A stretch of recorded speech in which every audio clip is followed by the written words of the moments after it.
I would rather watch an R-rated animated Christmas comedy with a touch of a feminist agenda. Give me the Seth Rogen laugh. Seth Rogen, everybody. Before I get started, I'd like to kindly ask that you hit the like button, and please subscribe to the channel for more content just like this. Merry Christmas, you filthy animal. Just when I thought that new holiday entertainment couldn't get any worse after Home Sweet Home Alone, I watched the first episode of the new animation series on HBO Max called Santa Inc., and quite frankly, we've reached an all-time low. Now, there's a lot of controversy surrounding this show right now, but I'll get into that in a moment. First, I'd like to give my thoughts on episode 1, which is all I plan to watch of this show, because I refuse to give hours of my life to this piece of shit.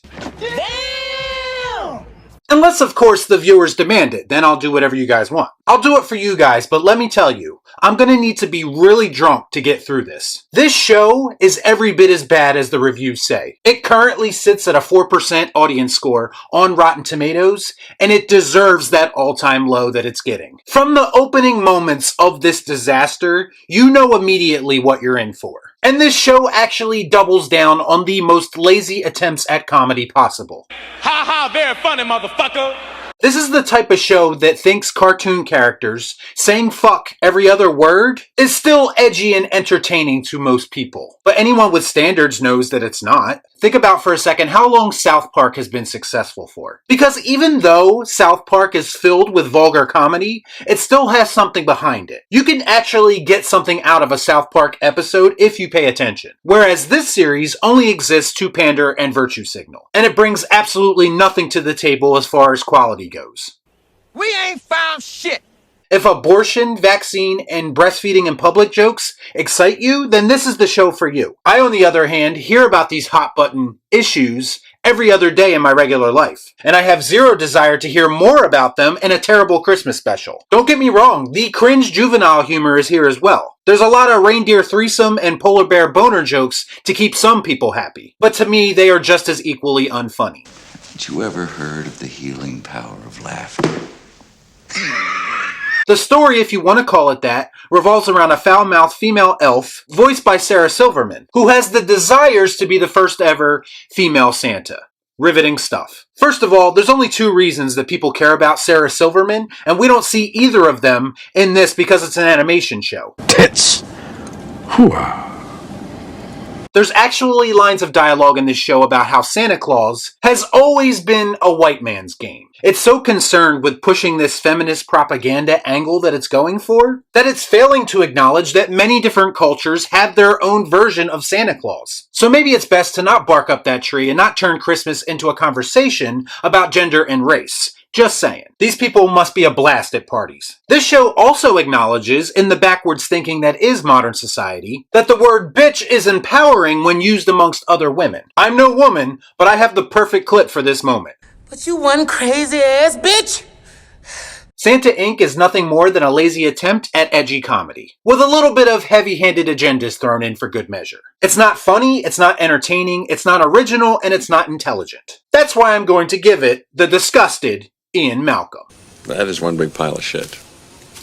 Now that that's out of the way, let's get right down to the controversy. So in response to the poor reviews that this show has been receiving, Seth Rogen, who voices Santa in the show, took to Twitter and proceeded to call everyone who didn't like the show white supremacists. Give me the Seth Rogen laugh. Seth Rogen, everybody. Let me put on my surprised face.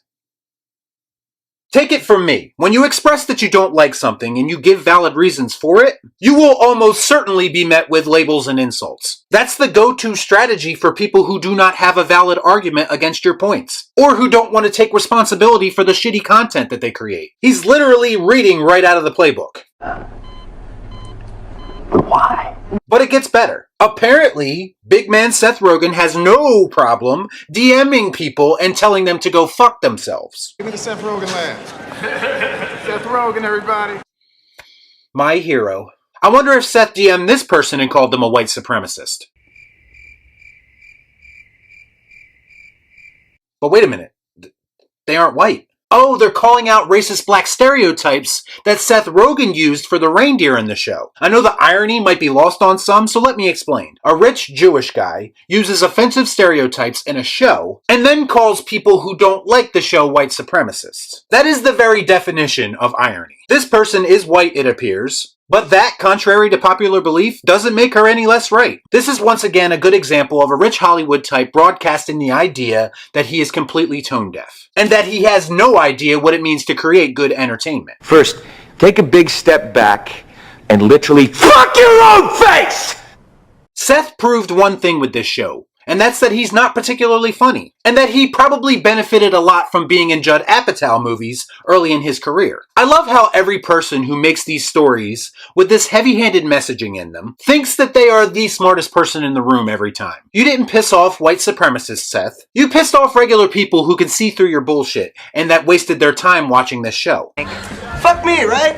Nobody cares if you drink soy lattes before you go to work every day to create subpar entertainment. The bottom line is that you have one job in life and it appears that you're terrible at it. All that Seth Rogen has proven to me is that he's no better than half the people in Hollywood, who think that they can put in minimal effort, disguise those efforts behind virtue signaling bullshit, and then think that that gives them the right to claim moral superiority over everyone else. It's over, Anakin!